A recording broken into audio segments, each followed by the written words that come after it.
గొర్రమందని కొంచెం కష్టం. ఇక్కడి నుంచి వైరావరం నుంచి ఆడ శేషరాయని ఉంది ఒక ఊరు. అక్కడ బాలబ్రహ్మేశ్వరుడు ఇంతే శివలింగం ఉంటుంది, చిన్న శివలింగం. మీరు కార్తీక మాసంలో కానీ వెళ్ళినట్టయితే ఒక అద్భుతం జరుగుతుంది అక్కడ. ఎవ్వరూ ఊహించరు అది, అలాంటి క్షేత్రంలో అలాంటి అద్భుతం జరుగుతుందని. ఇప్పటికి కూడా పంచపాండవులు అదృశ్య రూపంలో వచ్చి ఎడతారు. పంచపాండవుల విగ్రహాలు చెక్కబడి ఉంటాయి. ఇప్పుడు కొత్తగా గుడి టెంపుల్ నిర్మాణం చేశారు చిన్నది అక్కడ.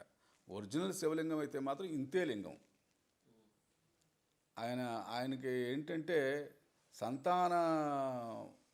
సంతాన ఈశ్వరుడని పేరు.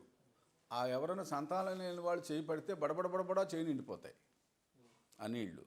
ఒకవేళ సంతానం కలగదనుకోండి, వాళ్ళు ఎంతసేపు పెట్టినా సరే చేయి నిండదు. అదే నిదర్శనం అక్కడ ఆ బాలబ్రహ్మేశ్వరుడు.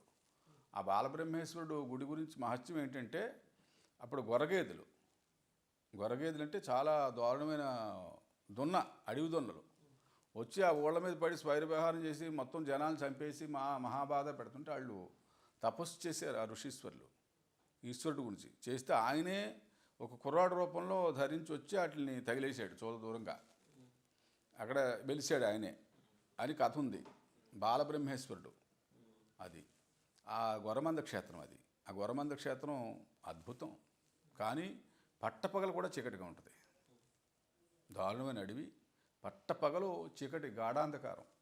ఎవరినైనా వెళ్ళి ఆ వాగులో స్నానం చేసి అభిషేకం చేసుకుని భోజనం చేసి వస్తే, ఈ కార్తీక మాసంలో మాత్రం 2వ వారం కానీ 3వ కానీ మీరు వెళ్తే మాత్రం వానతుంపరలా పడతాయి కొండ మించి. కొద్ది నిమిషాలు అభిషేకం అవుతుంది, మనిషికి అభిషేకం అవుతుంది. ఏంటి, దేవుడికి మనం అభిషేకం చేయడం కాదు, కొండ మించి అభిషేకం అవుతుంది. కావస్తే చూసుకోవచ్చు, అది నిదర్శనం. కొండ మించి తుంపర్లు అలా పడతాయి, మనిషి తడిసిపోతాడు, వర్షాలు చినుకులు పడినట్టు పడతాయి. 10 నిమిషాలు పడుతుంది, 10 నిమిషాల తర్వాత మళ్ళీ పడదు, చుక్క పడదు. అది అమృత వర్షం అంటారు కొంతమంది.